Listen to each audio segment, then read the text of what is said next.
typical turnaround time to preparing, a 7 or 8 different estimates for an offsite would take us about a week and a half. I would say now it takes us 3 to 4 days. Built this week, breaking it down. Built this week, we show you how. A fresh idea, a clever tweak. You locked in, you built this week. Hey everyone, and welcome to Built This Week, the podcast where we share what we're building, how we're building it, and what it means for the world of AI and startups. I'm Sam Nadler here, co-founder here at Rise Labs, and each and every week I'm joined by my friend, co-host, business partner, Jordan Metzner. How's it going today, Jordan? Hey, Sam, how's it going? Big week in AI, like every week. Obviously, we saw some major models come out from some hyperscalers, and yeah, lots to talk about this week. Never a dull moment in the AI world. So yeah, looking forward to this week's episode. Exciting week. And before I jump into the docket, don't forget to like and subscribe. We have new episodes every Friday. I think we're just at or about to surpass 25,000 subscribers on YouTube. So what a milestone, Jordan. But yeah, hit that like and subscribe button and get notified. This week, Jordan, we're going to jump into a tool we built for one of our portfolio companies that it's actually a pretty simple web app, but it helps us keep organized and plan events a lot faster than we really historically have. We're also going to dive into a tool both you and I love to use for prototyping. It's just the Google AI Studio Suite. And lastly, we're going to cover some news from Meta and Anthropic. Anything top of mind before I demo our little tool? No, let's jump into it. I think we got a lot to show today, so let's go. Cool. So just as I get the screens ready, just a little context. So one of our portfolio companies built, pre-AI is a corporate travel company. We help plan offsites and other type of corporate events for all different types of startups. We do them from anywhere from, I would say, 20 people to 200 people, if not more. And there's a lot of little moving pieces that go into planning a large offsite or a conference, whether it's the food and bev minimum, whether it is, AV setup, conference room fees, making sure everyone has an individual room, et cetera, et cetera, et cetera. And one of the kind of value propositions of Offsiteio, the portfolio company that we're talking about, is once we quote a price, that price never changes. So it is really important for us to have every single cost element identified and planned prior to quoting the price. Otherwise, we could find ourselves underwater where, maybe we quoted, just to make the math easy, $100,000 for a 100-person offsite in Austin, Texas. If that offsite ends up costing us 110,000 or 105,000 or 120,000, we're upside down on that event, which would be a big problem. So prior to AI, and we did a lot of this in evolving spreadsheets, and our spreadsheets became even more and more sophisticated. But with the invention of AI, I built a little tool that allows us to do this very, very quickly. And I call this again, I'm not that great with names, the Offsiteio estimator. So just to walk you through it, this is a demo one. This is not real data. It's not a real client, but basically you can choose a new estimate and you go in and filling out all the information for that potential estimate. One really cool, and I'm not going to do this, I'm going to go back to a current estimate we already have completed because it shows exactly what, we could go into this Hilton Grande estimate in Buenos Aires. And so it pulls out, one is you go in and just add all the necessary information you get from the potential bids. This could include meals. This could include different activities. This could include meeting space, AV, and it just really helps you in a very structured and organized way, make sure you have all your pieces lined up. But the really important thing is that it flags potential pitfalls like food and bev minimums. There's a lot of little things, hotels, if you're not totally used to negotiating with them, that they can kind of sink their claws into. One of them is the food and bev minimum.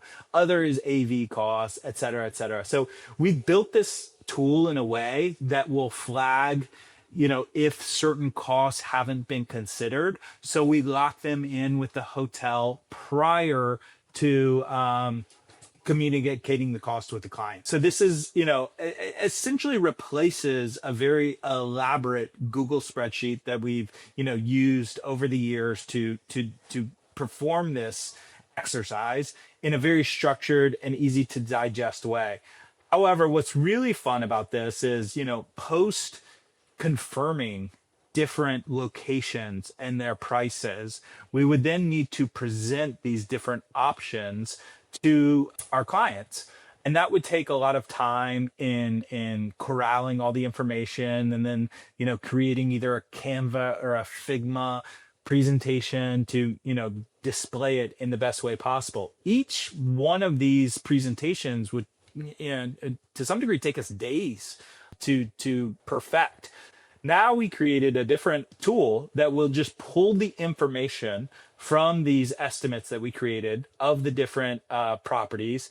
You can upload the client logo. You can choose which estimate, which properties to include in the estimate. Maybe you did 10 estimates, but you only want to include 7 properties. So you can just, choose which one, and then you can essentially go create immediately the presentation, and you get a website that is you can share with the client instantaneously. So this is obviously demo data, but immediately you would have everything needed for this potential offsite location. The client can see the map, what's included, the all-in per person rate, the dates, how many nights, how many guests, etc. And they can even, once this link is shared, they can shortlist which ones they're most interested in. So theoretically, if you present them 7, 8 properties, and they're like, "Hey, I'm most interested in these 2 in Miami and this one in New York City," whatever, they can shortlist them, and then in our next call, we can engage specifically on those 3 properties. Overall, it's not that crazy of a tool. However, I will say it has saved us a lot of time. I think it's probably our typical, prior to having built this tool, our typical turnaround time to preparing, a 7 or 8 different estimates for an offsite would take us about a week and a half. I would say now it takes us 3 to 4 days. As soon as that information comes back from the hotel and we've locked in those rates, we can essentially have a presentation ready for our client. So it just greatly accelerated that turnaround time. When you have a client who's potentially interested in offsite or really interested in purchasing anything, speed matters. So that's the tool. Any thoughts, any high level? And this is live in production. So any high level thoughts or feedback? No, I mean, awesome. Tell us a little bit about how you built it. Yeah, Claude Code, I think initially, and then after some different bugs and updates, I transitioned to Codex, Supabase for the back end, and yeah, that's pretty much it. And front end? Front end, I mean, I think it's just a React web app with Claude Code. On Amplify? Oh yeah, on Amplify. Cool. Super cool. Yeah. And has customers said anything about it so far? Yeah, I mean, the good news is we demoed this for a repeat customer who's been using us for years. And I think the transition, to kind of a well-designed website that they could click through versus a PDF presentation that we built in Canva was an upgrade. And this, I think obviously this customer's their own business is growing, but they booked their biggest offsite with us yet, happening in June, just a couple months away. So that was, that happened at the beginning of this year, was the first client we demoed this technology with, and now it's kind of just we're using it every day. It's amazing. It's incredible. All right, well, great job. Honestly, it looks great too. Any future plans for it, or any other like AI features you want to build? Yeah, so we're working on kind of V2 and V3. Maybe it's all part of V2. We use Cvent to generate bids. We would like to have that all incorporated in this tool so we could automate the bid process as much as possible. We also have certain capabilities for the client to log in and see the progress, but I think there's a lot of opportunities for us to further build that out where there's this, instead of just being a internal tool for us and a presentation tool, it's also a tool for the client. There's lots of communication and choices that a client will make post confirmation that they're going on the offsite, whether that's the rooming list, whether that's dietary choices, whether that's exact itinerary choices. A lot of that isn't fully built or decided on until actually days before the offsite. So giving them a central location to go in and confirm and see where they're at and see what they've chosen so far, if any adjustments need to be made, are things we're working on now. Dude, it's awesome. Honestly, great job. Cool. Super cool. Cool. Most fitness apps give you workouts, then leave you alone. That's why nothing changes. HipTrain pairs you with a real coach who tracks your progress, adjusts your plan, and makes sure you follow through. This is how you actually get results. HipTrain. All right, and transitioning a little bit is the Google AI Studio. I know you and I are both like huge fans. Do you want to walk me through anything you've built in Google, or how you use Google AI Studio, and just, show me a few things you've built? Yeah, let's jump into it. Yeah, so the website's just ai.studio. I think it resolves to something like aistudio.google.com. You might have to set it up with like an API key so you can pay for your use. It's a little complicated. But once you get it all set up, the reason I like it a lot is that it has a lot of different tools and features kind of all built into the same like standardized UI. So, what's cool is over here, you can kind of pick your models. So, if I wanted to do something, really quickly, let's just say like, what is 2 plus 2? I'll get just like a regular chat bot, and it'll respond fine. And, that's cool, whatever. But if I want to do deeper research, I can kind of go here and go to like Gemini Pro, and then I can, have it do some research. I can add some tools, like I can upload some stuff, or I can choose to turn on Google search. So kind of like chat GPT-esque features, I think, which might be like, okay, that's cool. And then, but if you go back a little bit and kind of go back to here, what's cool is you can also do like image generation with Nano Banana. So if you go over here, you see like Nano Banana is now my selected model, and, make me a clay figure, a black lab dog at the park eating a hot dog. And then, it should basically generate that. So now we've got like a Nano Banana in here with all of this, like, preferences that you can kind of come out of with this thing. You can add on Google search, you can on image search, all these types of things. And again, we're like still within like the same setting of this like AI studio. Yeah. Have you used their new music model? I know you and I have both played around a lot with Suno, but I have not used the Google. I think it's called Lyria, if I'm not mistaken. Yeah, Lyra. Yeah. So again, this is like another cool thing. So like, they drop a new model. It's easily available here. This is Lyra 3 Pro and Lyra Clip Preview. So Clip Preview will do 30-second out clips, and then Lyra Pro will do longer than that. I guess like in the interest of the show, let's just do Clip Preview. So this is like a really long thing, but let's just say like, write a reggae song about the Build This Week podcast on YouTube. How's that? So that should let us go generate. So this one, again, this is the Lyra Pro preview. So I think this one's the full one. Maybe we'll get a full song out of here. And then just to jump back here, we got the dog with the hot dog in his mouth off of the image generation. And again, I don't know how long this will take, but hopefully just a little bit. But yeah, just going back to kind of like some of these really cool features inside the studio. You can also go here and do video. So you can do that. You can do more audio features as well, like we talked about. There's also a live feature where you can talk to Google. And then it also has this other cool feature that I actually really like a lot, where you can share your screen. So if you need help with certain features, or you're trying to build a website or something like that, you can kind of go here, share the screen issue, and get Gemini to help you there as well. Monday morning and the plans are drawn. A digital world from the break of dawn. From the silicon chips to the heavy iron beam, turning the logic to a living dream. We sit around the table, the mic is hot, talking about the lessons and the things we've caught. It's a marathon pace, never a short race. Never a short race. Building up the future in this wide open space.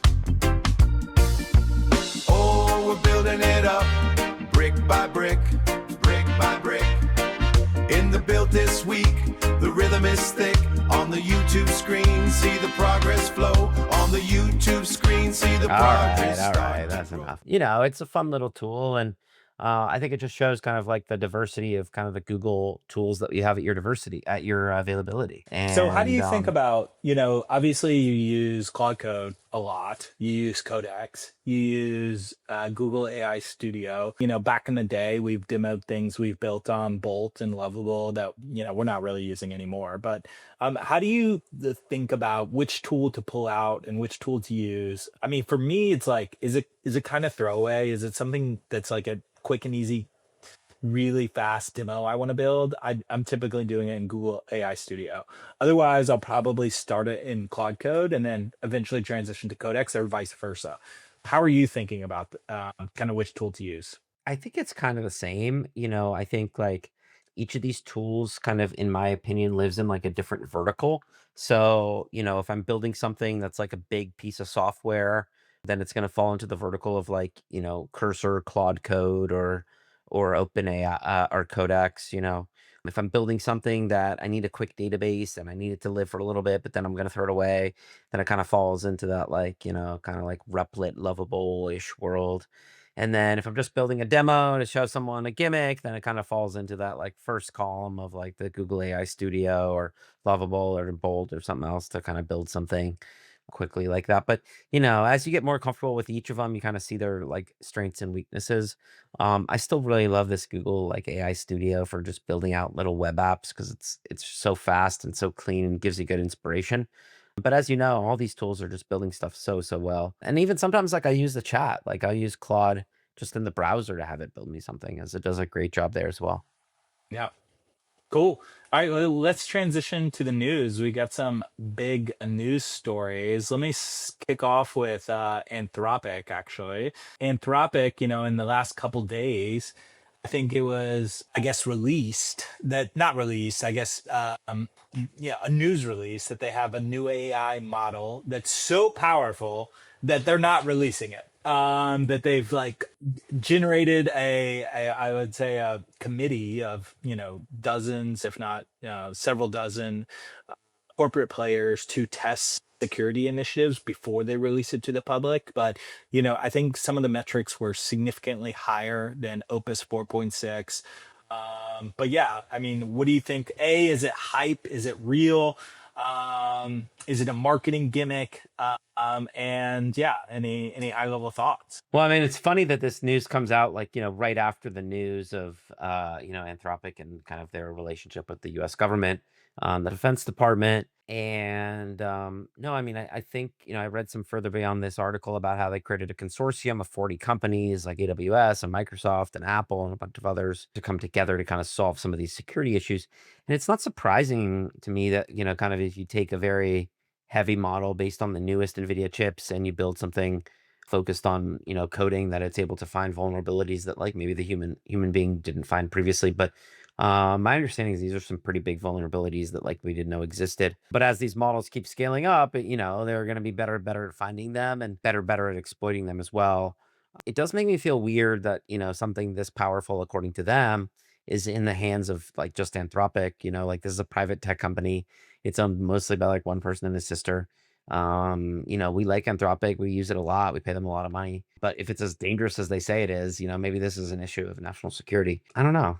I want my hands on it so we can start coding with it, to be honest with you. But uh I think we'll have to wait a little bit. I think like didn't they say that I may be mistaken here, it was like 2 trillion parameters to train this model or even more. I think I've heard, but it's one of the biggest, it is the biggest model ever created. What was the metric they said? I don't know about the how many params it is. I know that it's like I heard it's one of the first models built on Blackbird. And so, we're gonna start to see this. We're gonna see it from the other major model companies. And will they all act the same way? Where if they built a model like this, will they release it in this fashion or will they release it more publicly? Or, is this a generalized risk? I think Google we saw a few weeks ago talk about quantum computing risks and speaking with like kind of the Bitcoin developers and Ethereum developers to make sure that like those weren't able to be hacked by their software or like their kind of compute stack. So hopefully we'll continue to see this like good actorship happen across these big companies. But at the same time, it seems like, the amount of frequency this is happening is getting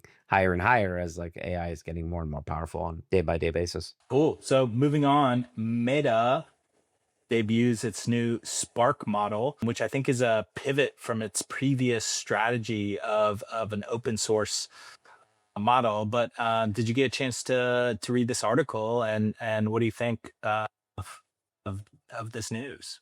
Yeah, so I thought it was pretty interesting. And I was going to tell you to go to the website. If you could just go to a new tab, go to meta.ai. Yeah, just check it out. And you'll see that Meta's in the game. Is it the best model compared to some of the other models? I don't think exactly. But it's pretty fast.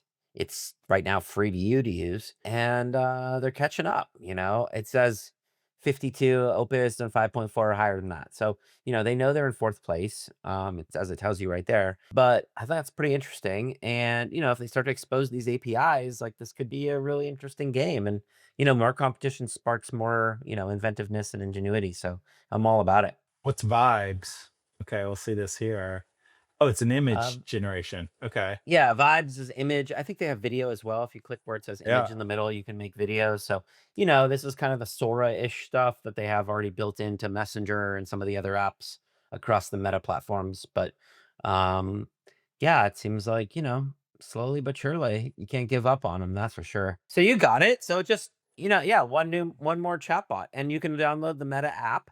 I think it's meta.ai is the app. They have the chatbot available. It's free to use, I think, for Facebook users. And it's top of the App Store right now, like top 5, top 10 apps. And yeah, the game's on, I mean, it just puts pressure on maybe OpenAI and some of these other guys that are charging $20 a month for the consumer. Maybe consumer chat GPT per se becomes free with Facebook. So it's still early days. That's, Alexander Wang's first model of Facebook. So, but pretty exciting stuff.